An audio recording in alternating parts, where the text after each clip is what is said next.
Приветствую, друзья! Программа «Просто вкусно», канал Кьюти-24. С вами, как обычно, Петр Цыпандин. И, как видите, мы находимся в ресторане Red and Green. И к нам сегодня в гости пришла Аза Абукаровна Муталиева, доцент юридического факультета Северо-Восточного федерального университета. Здравствуйте! Здравствуйте, Да. уважаемые зрители. Да. Здравствуйте, Петр. Да, Аза Абукаровна, спасибо, что приняли наше приглашение принять участие в нашей программе. Да, и учитывая, что у нас кулинарный концепт, чем вы к нам сегодня пожаловали? Я смотрю, что такое вкусное. Что будем готовить?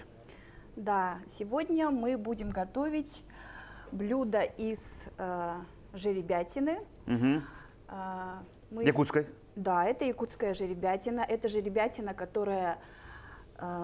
Свежего забоя. Свежего забоя. Угу. И я хотела сказать, что она вот с моего родного улуса. С Момского улуса. С Момского улуса. Да. Так, ну попробуем Момскую. Моей родины. Да, я Момскую Да. еще не пробовал. Да. А как вы собираетесь ее готовить? Ну, ее можно готовить разными способами, да, но я хотела бы сегодня приготовить ее в горчично-медовом соусе. Горчично-медовом соусе. Мгм. И я так вижу, что вы подготовили рукав, значит, Да. все это будет, такое... Это будет жеребятина с овощами в горчично-медовом соусе, запеченная в рукаве. Блюдо имеет какое-то название? Нет, там. не имеет. Ну, то есть это ваш... Просто это очень вкусно. это свой ваш рецепт? Ну, наверное, да. Да? То есть вы сами его придумали или где-то его взяли? Ну, конечно, я все равно где-то что-то слышала, Ага. но просто вот в той консистенции, с теми ингредиентами, это уже путем проб и ошибок. Хорошо, давайте начинать, потому что я так думаю, все равно это же какое-то время потребуется, Да, вдруг мы конечно. можем не успеть. Да, с чего начинаем? Если вдруг какая помощь, да, я могу там туда-сюда вам помочь. Да. Первым делом что Первым делаете? делом нам нужно приготовить сам соус Угу. или маринад, как правильно. Я вижу у вас назвать. соевый, Да. мед у вас есть, горчичка, да, смотрю, Да. вот это есть. Такая. Ага. Так, приготовим сначала соус. Угу. Это соевый соус. Соевый соус может быть любой, Угу. так чтобы вот он смог покрыть. Ну, то есть для мяса хватило, чтобы, я Да. так понимаю, что-то типа маринада получается. Да, это маринад. Так, и правильно мед назвать. пошел. Да. Мед это, я использую, например, гречишный мед. Угу. Это натуральный гречишный мед, алтайский. Мне кажется, самый пахучий один из. Да. Да? Ну, это такой ароматный. Он обычно очень же- ароматный, он очень Да-да-да-да. полезный. Вы уже чувствуете, да, что он Да, уже пошло все такой вот так. прямо натуральный. Вы вообще как с готовкой любите? Ну, как любая женщина, я люблю А готовить. разные женщины бывают. Некоторые говорят, по большим праздникам. Нет, раньше, конечно, я готовила больше. Мгм. Сейчас у меня немножко меньше времени. Но все равно я люблю готовить. Любите готовить, да? А фирменное что-нибудь такое? Вообще что любите готовить? Ну, фирменное, наверное, блюдо у меня плов, Мгм. который я готовлю из баранины Мгм. на настоящем курдючном жиру. Ну, это уже так летом, да, казан, все дела, да, наверное? Нет, почему? Я летом могу готовить в казане, на костре, да. Ага. А зимой в домашних условиях я тоже. вообще готовлю его в мультиварке. Вот так даже. Да, он очень хорошо пропекается. Так, и вы положили туда вот это такую, горчица, типа дижонской, ратисир, да? зерновая горчица. Да. Она Горчичка. тоже придает особый Ну вкус. да. Может, морковь я пока почищу? Давайте, или- ага. Да. Я ее пока чищу, потом вы, скорее всего, сами порежете, да? Хорошо. Угу. Для маринада нам понадобится еще чеснок. Угу. Ну, достаточно где-то 4 зубчиков, долек. Крупно так их нарежем. И тоже сюда в маринад все складываете? Да, и в маринад. Так, я обе моркови чищу. Да. Аза Букаровна, расскажите, пожалуйста, о себе. Вот мы эту рубрику, шутя, здесь называем «Как я дошла до жизни такой». Вы сказали, что вы родом из Момского Улуса, да? Да. Угу. Я родилась на северо-востоке Якутии, в Момском районе, село Хану. Угу. У меня было очень счастливое детство. Я была октябренком, пионером, комсомольцем. Комсомольцем я не был. Так. Есть грешок. По окончании школы я поступила в Якутский государственный университет. ИЮФ. Сначала я поступила в медицинский факультет. Медицинский. Да. Так. Ну, я хотела стать врачом, Угу. но вскоре я поняла, что это не мое. И через год я поступила на юридический факультет. То есть вы Историко-юридический факультет. то есть еще заново поступали же, да, тогда? Да. Ну тогда же вот так же было, Да. но нельзя уже Да. было перевести, потому что разные получается. Да. Так. Ну, Отучились. да, я поступила в 91 году. Это было, конечно, очень интересное время. Начало 90-х годов. Ну, я тоже примерно, я в 92-м году поступал. Ага. Интересное время было. Это Все было очень- меняется, да. что-то происходит, вообще понимаете, что... Когда... Ну, с другой стороны, все же хотели, самые большие конкурсы были на экономический и на ИЮФ, по-моему. Все хотели стать юристами либо экономистами. так? Наверное, Да, может ну, быть, конкурсы да. очень большие были. Да. И мест тогда было не так много, как сейчас. Да. Мгм. Мест было 25 мест. Мгм. Всего-то. Да. И когда я поступила, я вернулась радостно домой. И в августе, 18 августа, произошел государственный переворот. Да. В 91 В 91 году, да. ГКЧП. Да. И, ну, почему-то нам это не казалось чем-то таким страшным. Как будто само собой Как будто разумеется. это так должно было быть. Ага. И я начала вот изучать право с 91 года, когда вот происходили все основные изменения в государстве. Ну да, уже другая праве. страна. Это Да, да, да. совершенно, ну, другой совершенно был уже строй. Ну, это уже была переходная Ну да, очень. экономика. Развал Союза сначала, развал да. Союза, а потом перестройка вообще страны, вообще да. куда мы идем, какое направление будет выбираться. Да. Ну тогда казалось, что происходит вообще, да. Да. Довольно странно было, да. Поэтому стали приниматься новые законы для того, чтобы как раз-таки обеспечить вот развитие, это новое развитие. И мы все это изучали. Мгм. То есть, конечно же, мы изучали и то, что сложилось уже, Ну да, да. и параллельно. Ну потому что просто были учебники другие. Да, Да, конечно. тогда было все вот именно Нового материала, скажем так, не было. нового материала, вот такого прямо нового не было. И искать это тоже, вот как сейчас, такой возможности у Интернета нас не было. Не было, Да, не было, да. То есть Учебники мы и всё. могли руководствоваться только теми учебниками, которые уже были изданы, и они были всегда только в библиотеке, потому что книжные полки, они тоже были пусты. Ну да. Ага. Не всем хватало, я помню это время. Да, и поэтому вот я помню, что мы постоянно, все время, в течение всего периода обучения, в течение 5 лет, мы все время находились в библиотеке. Мгм. Да, чтобы вот что-то хотя бы вот даже вот эти сами законы, то есть они же тогда обязательно публиковались в сборнике законодательства или в российской газете. Да. То есть вот как сейчас, допустим. Ну, до сих пор же считается, что до опубликования Да. в российской газете закон считается либо не принято. либо в собрании законодательства Российской Федерации это официальные источники публикации. Но сейчас просто любой, кто желает, он может открыть. Консультант плюс все. Да, открыть и посмотреть. Грубо говоря. А нам для этого нужно было пойти в библиотеку, Да. записаться, Ага. потому что многих книг, ну, и учебников и так далее не было тоже в наличии. Ну, как бы все же хотели, и поэтому нужно было ждать, если книга была на руках и так далее. То есть мы очень много времени проводили в Да. библиотеке. Чем вас привлекло именно вот юридическая часть, ну вот право, да, скажем так? Ну, Вы все время хотели справедливости? Или как? ну, наверное, на мой выбор повлияли, может быть, мои родители. Да, то есть они мне посоветовали, поэтому... Да, вот сможете сюда. Потому что, ну, я вот в течение, сколько себя помню, я все время там играла с куклами, ставила им уколы и думала, что я буду врачом. Ага. А потом поняли, что, слава богу, вовремя.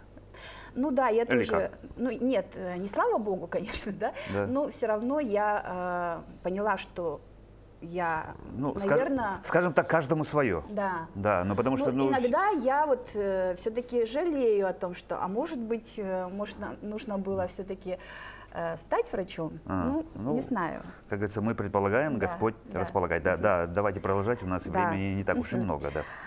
Вот я подготовила. Это я вас убыстряю. Подготовила. Вот перец надо вот так порезать, да? Да. Давайте я вам тоже помогу, я буду смотреть, как вы это делаете, и примерно повторять за вами. Ну, вот так режем просто, да? Да. Так. Итак, закончили.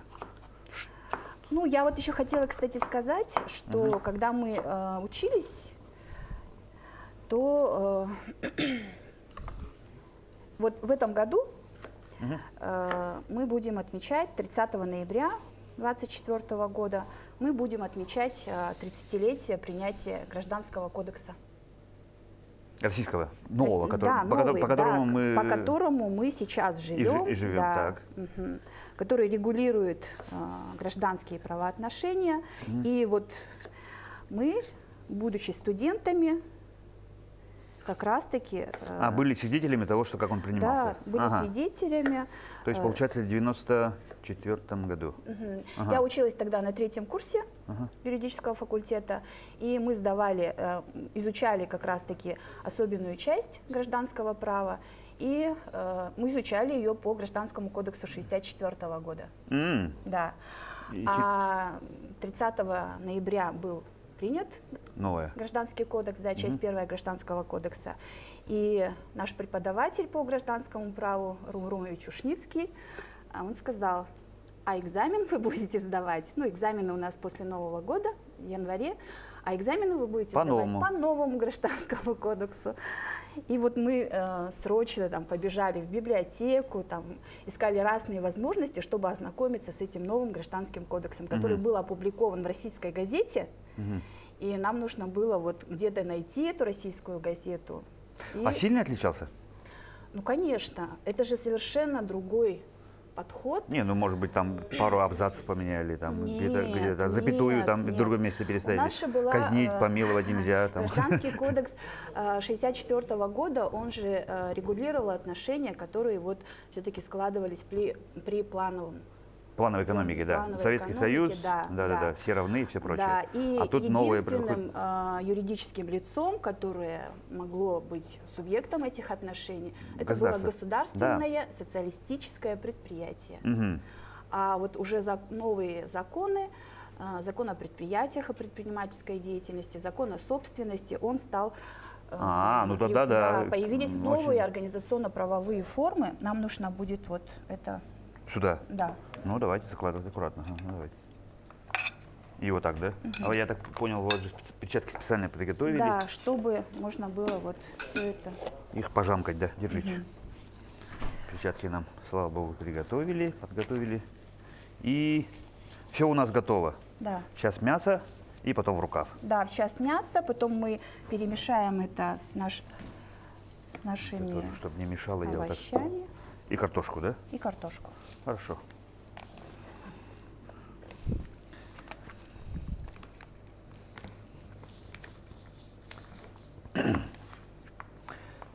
Итак, вы закончили. Да, закончила. Закончили. И дальше что?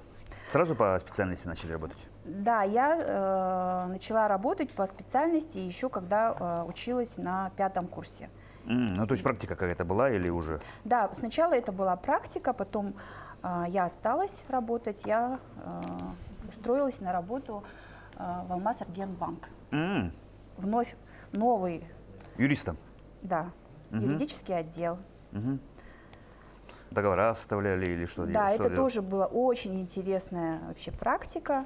Почему? Потому что это тоже новая организационно-правовая форма, соответственно, общество, хозяйственное общество. И закон о банках и банковской деятельности принимается как раз в этот период.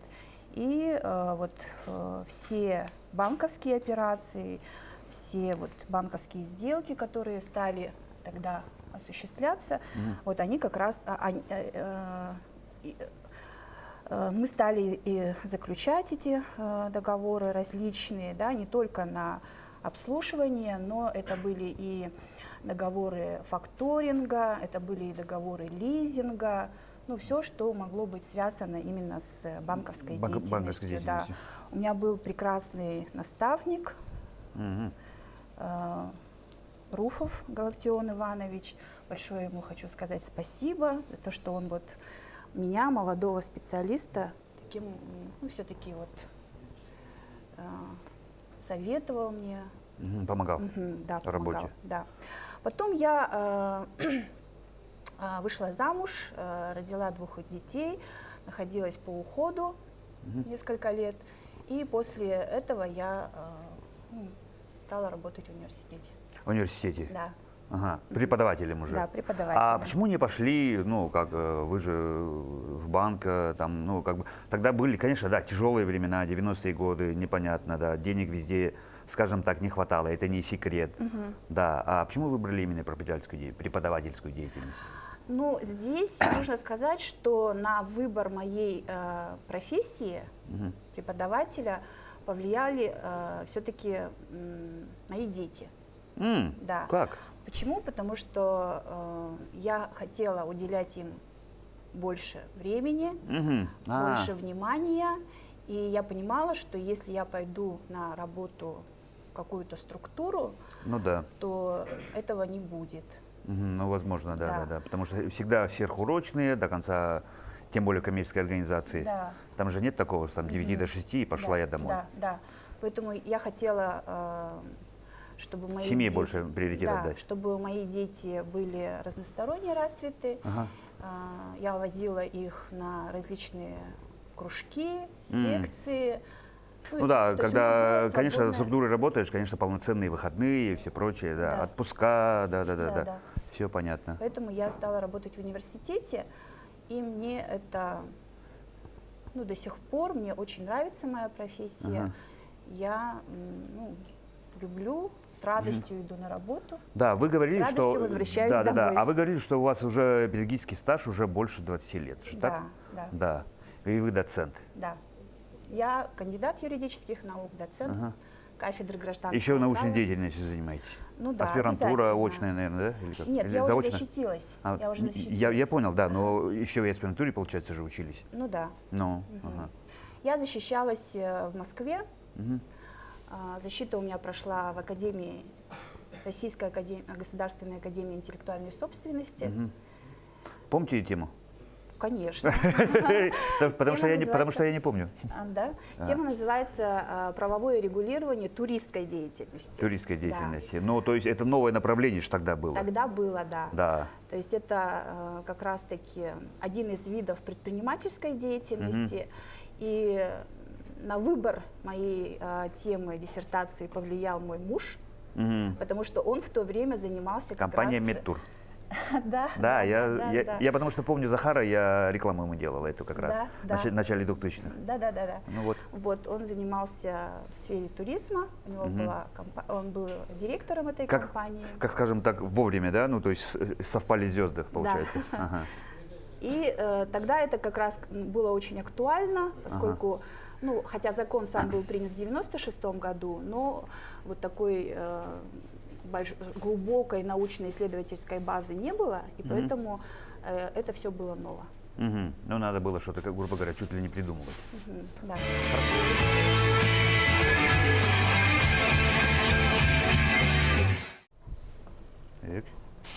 Ой, понял?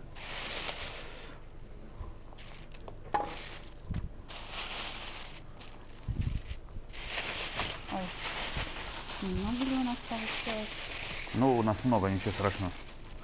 Самое главное, чтобы приготовилась. Так, теперь мне нужно опять одеть Да, перчатки. ну, мне кажется, одной достаточно перчатки, да, будет? Одной рукой брать. И потом завяжем, да, вот так. Так.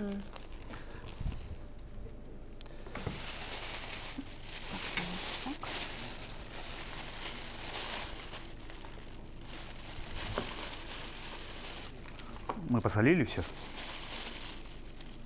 Кажется, нет.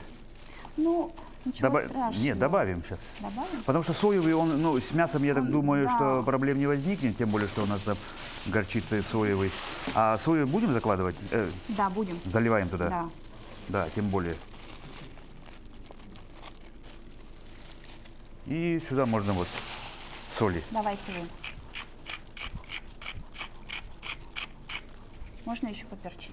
И поперчить можно.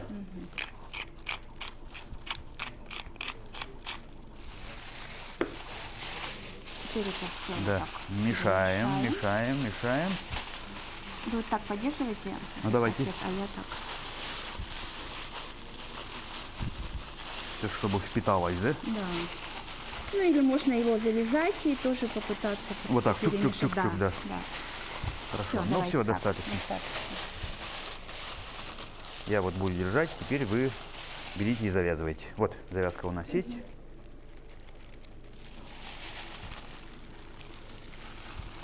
Ой.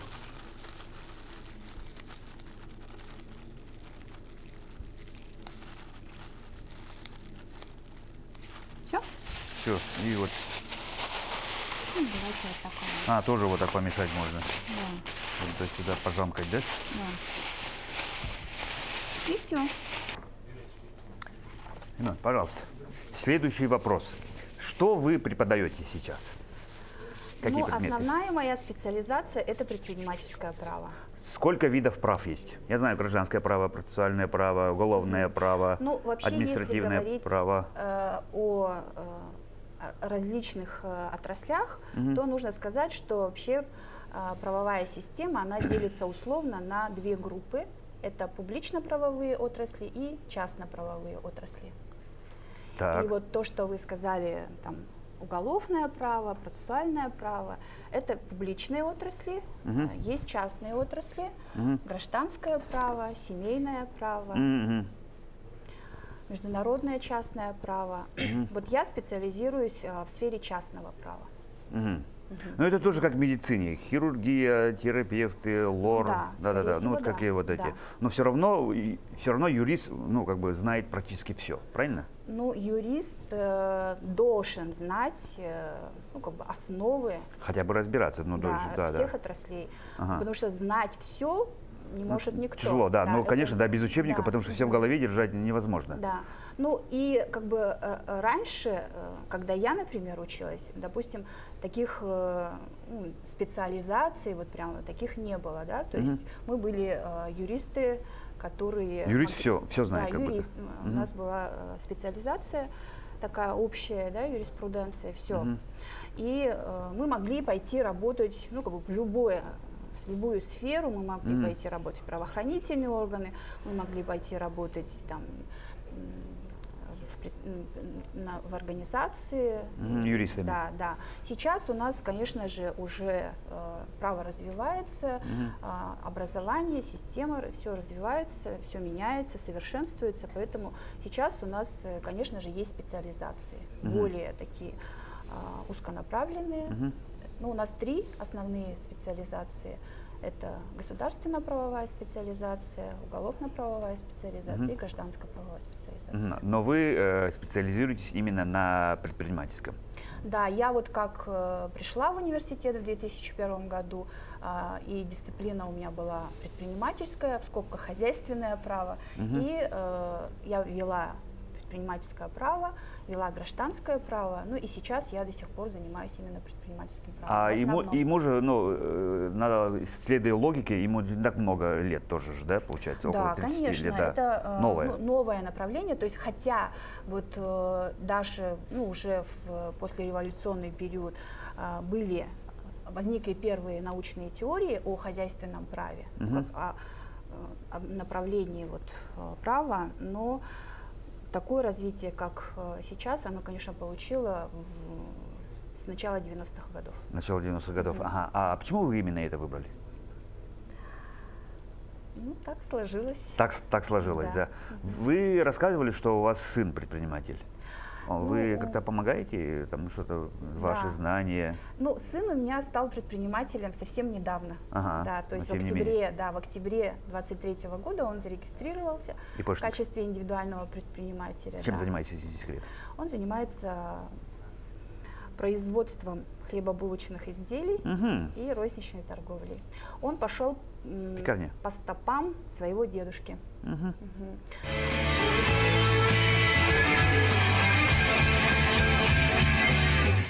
Поговорим о студентах.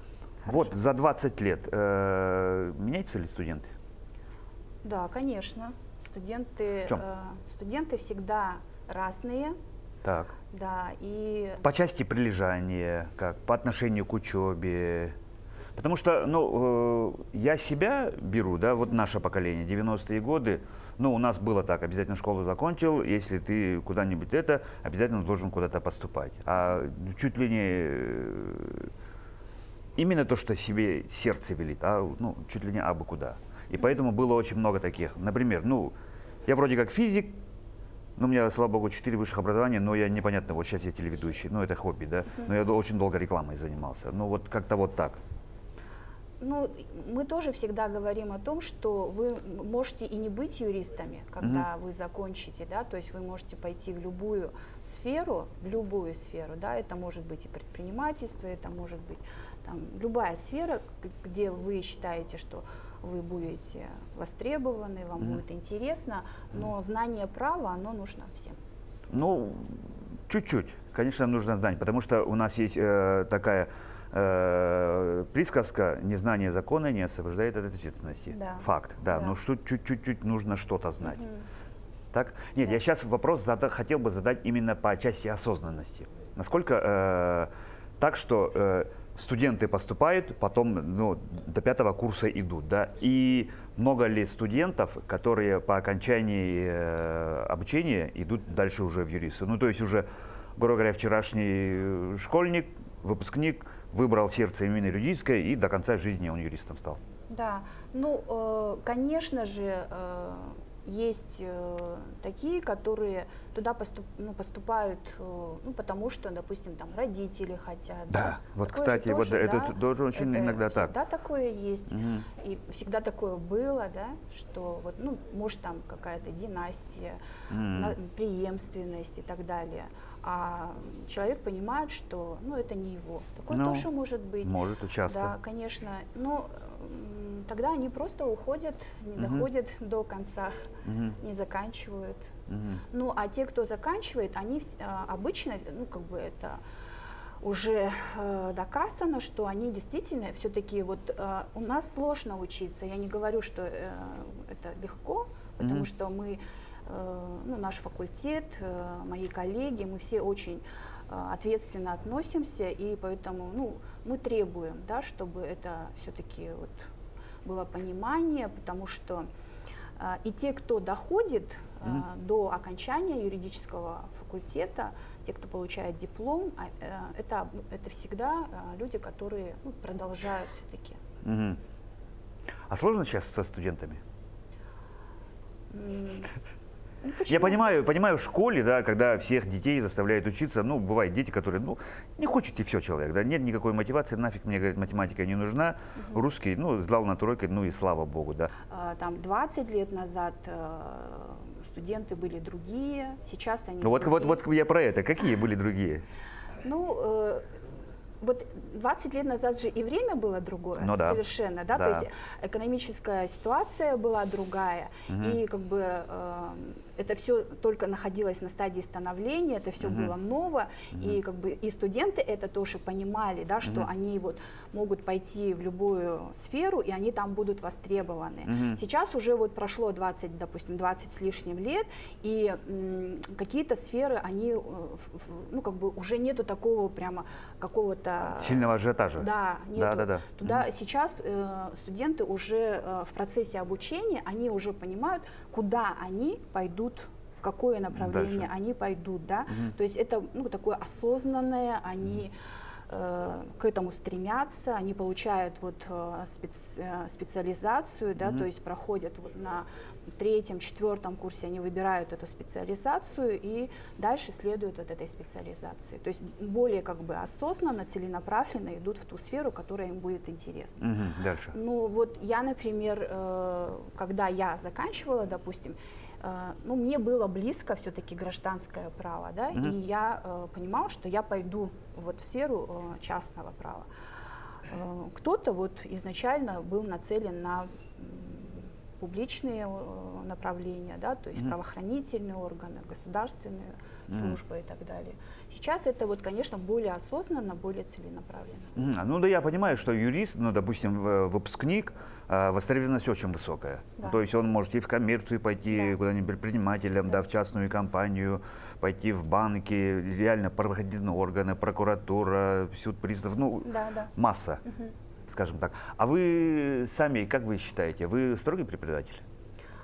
Ну да, я строгий преподаватель. Строгий. Ну, не знает, все, иди, Нет, перейдешь осенью. нет. 2 садись 2. Нет, я, я всегда считаю, что если человек трудился в течение всего семестра, пока мы с ним совместно работали. А не пришел на сессию только? Если не пришел на сессию. Нет, я имею в виду, бывают же студенты, которые вообще на лекции не ходят, а потом приходят на сессию. Я иногда так делал. Кстати, вот у нас есть сейчас бально-рейтинговая система. Вот Да, сейчас то есть она до сих пор есть. Она есть, Она да. крутая. Да, потому что вот если раньше, допустим, мы учились в течение семестра и получали оценки, да, кто-то там не получал этих оценок и приходил и там получал хорошие, показывал хорошие знания на экзамене, соответственно, получал хорошую оценку. Сейчас у нас бально-рейтинговая система, которая позволяет учитывать работу студента в течение всего семестра. Да. Ну, то есть посещение лекций, зачеты, проработки, лабораторные работы. Я это все тоже проходил, да, конечно. Поэтому эта система, в принципе, позволяет определить, какой студент работал, какой нет.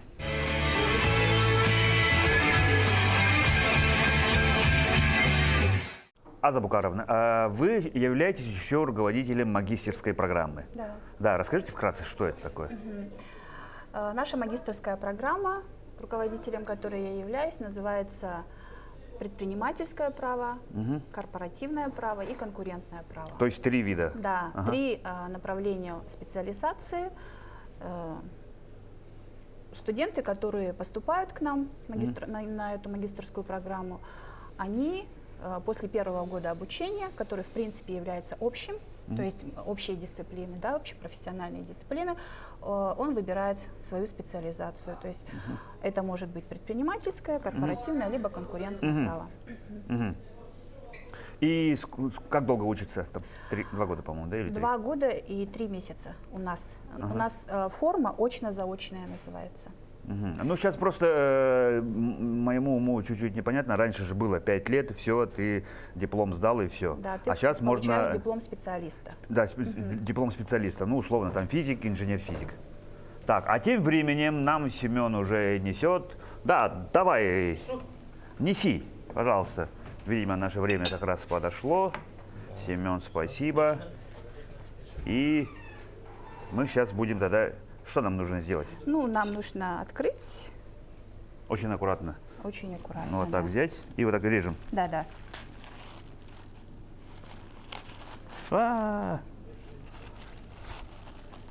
Сильно открывать не надо, потому что там сок, правильно? Да. Аккуратно. Опа. Опа. И сервируем. Вот есть для вас тарелочки. Давайте мы попробуем, что у нас получилось. Вот есть ложечка. Давайте так.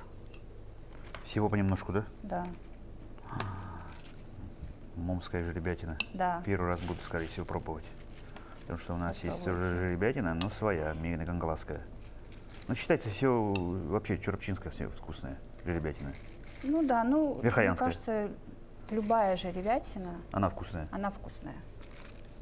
Так, это мне? Да. Спасибо.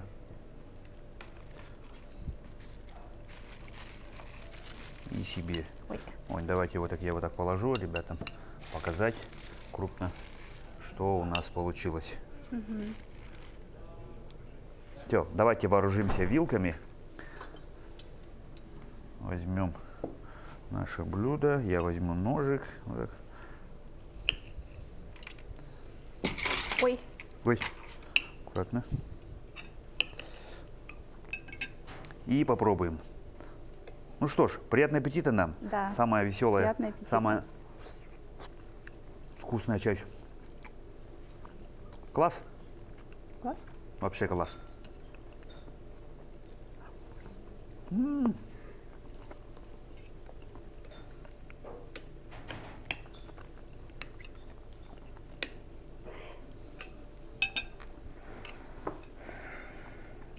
Давайте до конца передачи стоять кушать.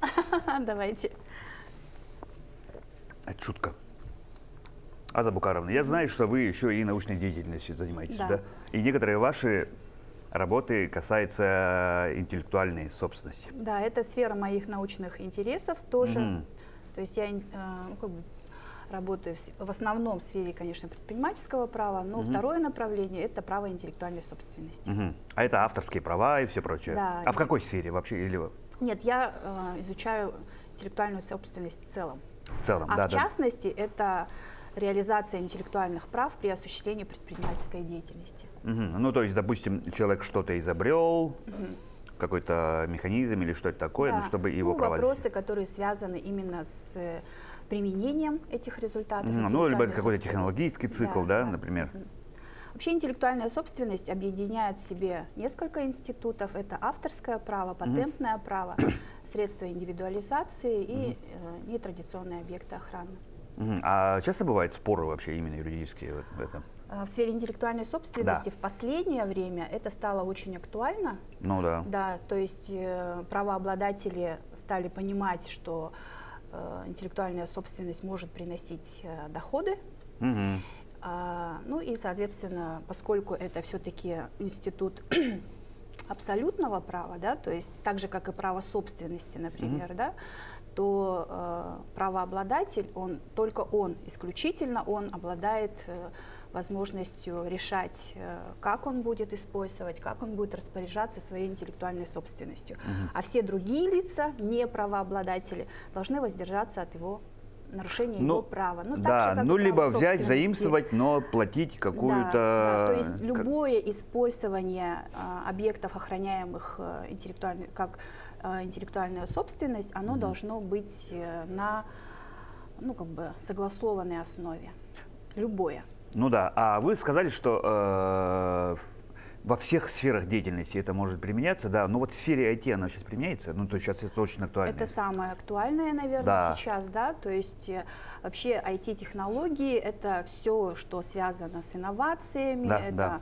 все новое, открытие новых каких-то программ и так Да, далее. мобильных приложений, да. это, Которые друг на друга очень сильно похожи. Они как Да. вообще там друг с другом там? Ну, основная проблема сейчас в том, что вот эти программы для ЭВМ и базы данных, они охраняются, ну, то есть они законодателем отнесены к объектам авторского права. Мгм.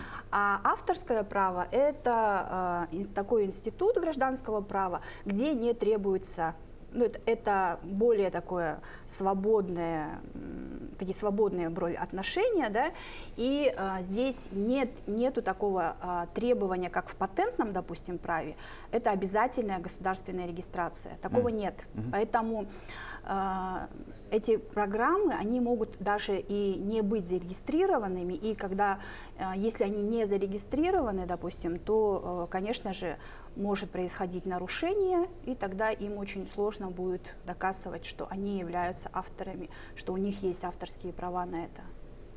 Поэтому вот эти Ну, короче, проблемы. темный лес. Ну, вот в патентном праве, например, там все очень четко, все очень строго формализовано, да, то есть Ну, который поддается каким-то, да, каким-то изобретатель формулам, пол- каким-то да, технологическим циклам. и изобретатель всё прочее. получает патентные права только после регистрации своего изобретения, там, промышленного образца и так далее, да, то есть он четко знает, что это все. У него вот так, вот так. Вот вилка, вот она и есть, и все. Да, да. Да.